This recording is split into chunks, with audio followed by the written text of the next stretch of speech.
ఇది టెంపుల్ వెనకాల మొన్న మంచు పర్వతం వచ్చి పడిపోయినప్పుడు ఈ పెద్ద రాయి ఉంది కదా, ఈ రాయి వల్లే ఆగింది. ఇది అలా దొల్లుకుంటూ వచ్చి శివుడు పరమశివుడు మహర్షితో ఇక్కడ ఆగిందనమాట. దానివల్ల టెంపుల్కి ఏ విధమైనటువంటి ఇబ్బంది లేకుండా ఇది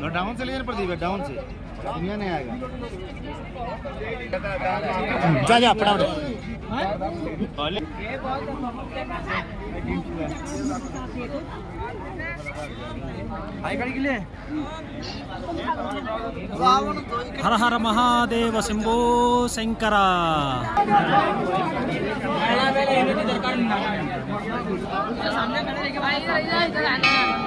ఈ టెంపుల్ ద్వారం, మెయిన్ ద్వారం అన్నమాట. ఇది